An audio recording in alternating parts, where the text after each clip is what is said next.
예, 원서 접수 일정에 대한 거 말씀 주셨고, 고사 일정 같은 거, 그리고 일정 이외에 원서 접수 전에 꼭 알아야 되는 내용으로는 또 어떤 게 있을까요? 네, 수시 이제 모집 관련해가지고 지원 횟수가 네네. 이제 4년제 일반 대학 기준으로 이제 6회로 제한된다라는 건 학생들이 아마 알고 있을 거예요. 4년제 일반 대학 기준으로 6번 네. 지원할 수 있다는 거죠? 네. 네, 근데 굳이 이거를 대학의 개수를 세보면 네네. 뭐 꼭 6개의 대학이 아닐 수도 있거든요.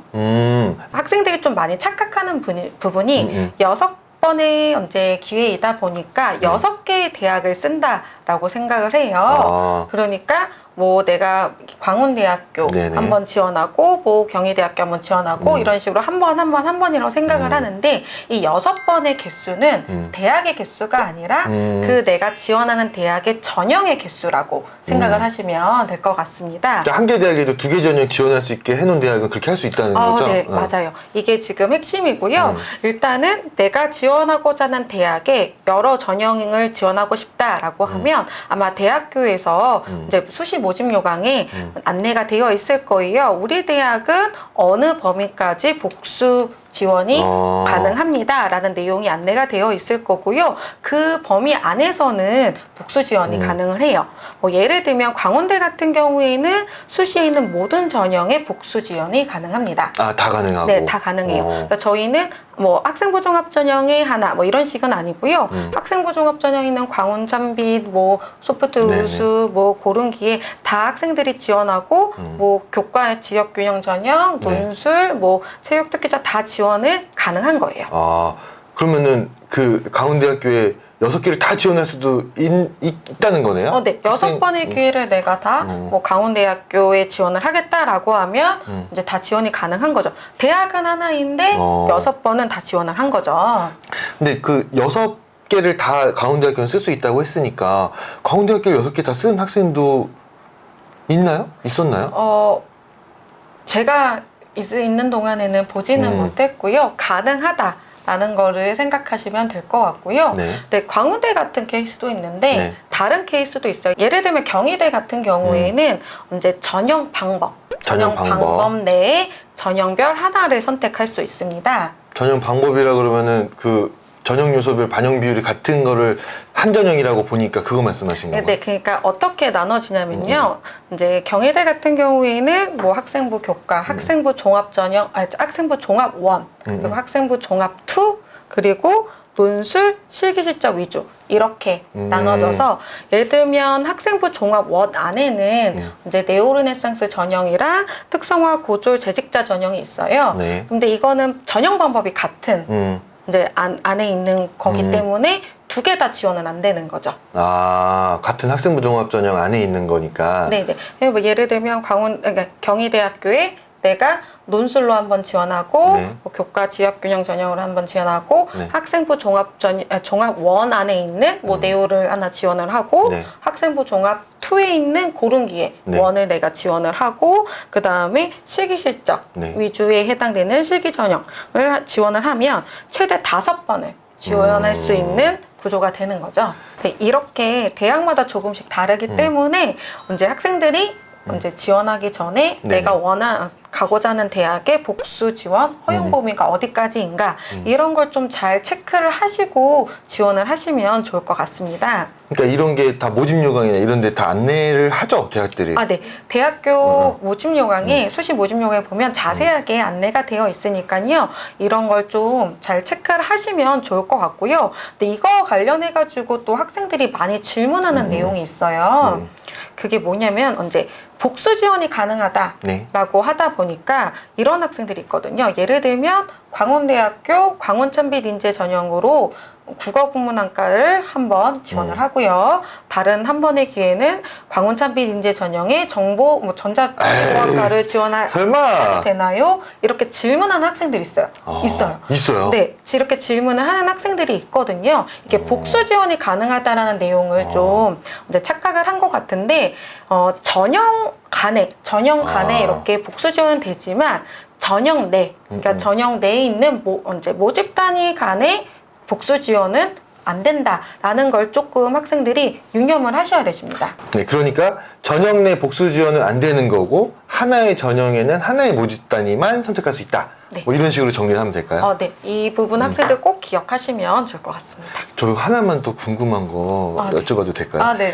이게 다른 그 강원대학교에 만약에 뭐 논술 전형도 지원하고 강원 찬빛인재도 지원을 해요. 근데 입학사정관은 이제 논술이 아닌 뭐 그 강원 찬빛인재로 지원한 학생들의 정보를 볼 거 아니에요. 네. 그러면 그 학생을 평가할 때 이 학생이 논술 전형에도 지원한 정보가 뜨나요? 아니요. 그런 거는 별도로 뜨진 않고요. 그러니까 이 부분은 좀 지금 예용하는 거랑 좀 다른 거긴 한데요. 네네. 궁금해하시니까 답변을 해드리면 궁금하실 것 같아서. 하면요. 이 학생이 논술도 지원했고 이런 정보를 실제로 뭐 학생부 종합 전형을 평가를 할 때 볼 수 있는 내용은 아니고요. 또 학생부 종합 전형 같은 경우에는 블라인드 처리가 되기 때문에 그런 내용을 그러니까 이 학생이 논술도 지원했으니까 그만큼 우리 학교에 너무 오고 싶어하고 뭐 이 학생은 꼭 뽑아야 된다 이렇게 평가할 수 있는 부분은 아니라고 생각을 하시면 될 것 같습니다. 그거는 정보가 제공이 안 된다. 네네 블라인드 평가이기 때문에 이제 제공이 안 되는 부분입니다. 그러니까 그거를 좋게 생각하는 학생도 있을 것 같고 아니면 불리하게 작용하는 거 아닐까라고 우려하는 학생들도 있을 것 같아가지고 저는 어쨌든 블라인드 처리되면은 깔끔하네요. 그런 정보는 제공되지 않는다. 이 학생들이 생각을 해야 될 거는 어떤 전형간, 그러니까 네네. 전형간에 복수 지원 가능하고 그게 다른 전형에 내 평가에 영향을 미치고 이러지는 않는다라고 생각을 하시면 될 것 같아요. 알겠습니다. 예. 네, 앞에서 이제 4년제 일반대학 기준으로 수시 원서 접수가 6회로 제한된다고 했고, 예, 근데 제한에 포함되지 않는 대학은 또 어떤 것들이 있는지. 예. 이 4년제 일반대학 기준이라고 했잖아요. 네네. 그럼 4년제 일반대학이 아닌 대학 딱 떠오르는 게 혹시 신 선생님 있으실까요? 전문대학? 맞아요. 그 전문대학, 전국에 있는 모든 전문대학 같은 경우에는 수시 6회 제한에 해당되지 않기 때문에 추가 지원이 가능합니다. 6회를 넘어도 된다는 거죠? 네, 현재 6회는 아까 말했던 4년제 일반대학에 지원을 하고 네. 그 외에 별도로 내가 전문대학을 지원한다라고 했을 때 그게 동시에 카운팅 되지는 않는다.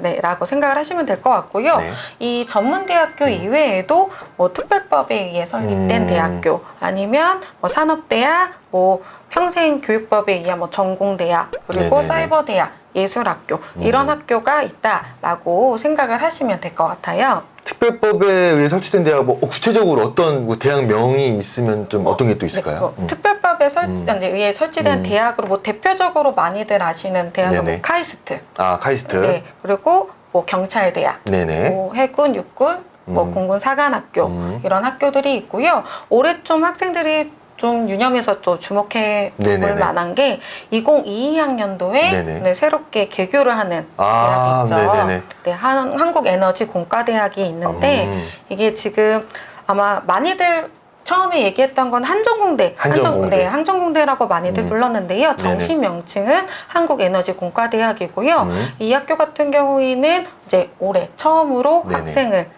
모집을 합니다. 네. 근데 이 학교도 특별법에 의해 이제 설립된 그런 대학이기 때문에 이 수시 6회 제한에 이제 제한이 되지 않고 추가적으로 지원이 가능한 대학이다라고 생각을 하시면 될 것 같습니다. 6회에 포함이 안 되고 이 한국에너지공과대학을 더 지원할 수 있다는 말씀이시죠? 네, 그렇게 이해를 하셔도 될 것 같습니다. 네, 알겠습니다. 네, 그러면은 만약에 수시 6회를 초과해서 지원하게 되면은 어떻게 되나요?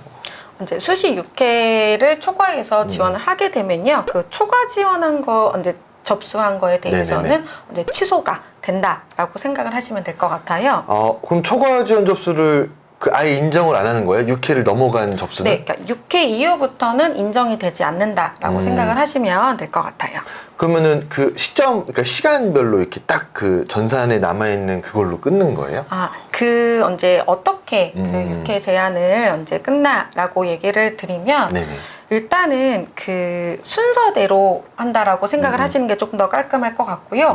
내가 7회 차에 해당되는 접수부터는 이제 미인정되고 취소가 된다라고 생각을 하시면 되실 것 같아요. 그러면은 그 접수가 완료됐다라는 거는 그 전형률을 결제해서 수험번호가 부여된 거를 이렇게 전형 1회를 지원했다라고 보는 거고, 그게 6회가 초과돼서 7회째는 이제 뭐 되더라도 나중에 취소된다는 그런 의미로 알면 될까요? 네, 이걸 조금 더 좀 과장을 좀 자세하게 설명을 네네네네. 드리면요. 아까 말씀하신 것처럼 이제 접수하고 결제하면 수험번호가 생성이 되고 네네. 이거는 원서 접수가 된 케이스가 네네네. 되는 거고요. 근데 만약 이 학생이 뭐 횟수를 착각했을 수도 있고 6회가 제한이 있다라는 걸 모를 수도 있겠죠. 그래서 뭐 7회, 8회, 9회 이렇게 계속 결제를 했다라고 했을 때 이게 이제 한국대학교육협의회에서 네네네. 이제 대입 지원 위반자 시스템을 운영하고 있거든요.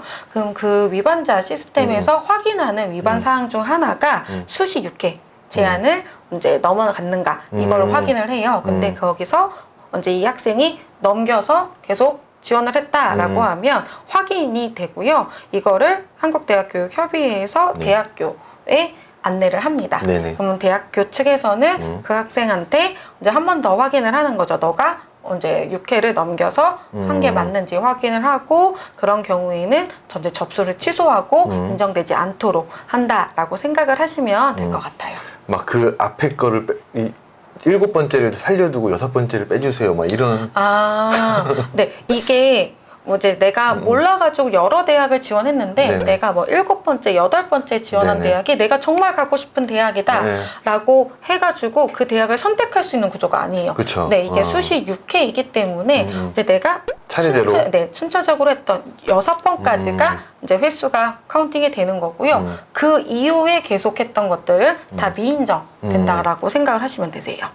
그리고 학생들이 아까 전에 그 위반 관련된 그 대기업에서 운영하는 그 시스템을 말씀해 주셨는데 그게 사전 예방 서비스예요. 그러니까는 예방 차원인 거지 모르고 7회나 8회 지원할 수 있죠, 당연히. 그러니까 그 부분에 대해서 어떤 처벌이나 이런 조치가 취해지는 게 아니라 너한테 알려주는 거니까 너의 마지막 7회 지원한 접수는 없는 걸로 해줄게. 이런 식의 서비스니까 요게 대해서 너무 막 겁내하거나 그러시지 맞아요. 않으셨으면 될 것 네, 같아요. 맞아요. 이게 이제 모든 학생들이 공통되게 그쵸. 6번의 기회가 주어져야 되는 거기 때문에 그 이유에 대해서 이거는 인정할 수가 없습니다 네네. 라고 안내하는 부분이니까요. 그리고 학생들 혹시 이런 학생도 있더라고요. 이제 카운팅을 잘못해가지고 이제 7번째에 했는데 그 학교에 내가 너무 가고 싶은 거예요. 근데 그런다라고 해서 이 7번째 기회를 살리고 앞에 거를 취소할 수 있는 구조는 절대 아니기 때문에 이거 시간 이제 순서대로 하는 부분도 네. 좀 꼭 기억을 하시면 좋을 것 같아요.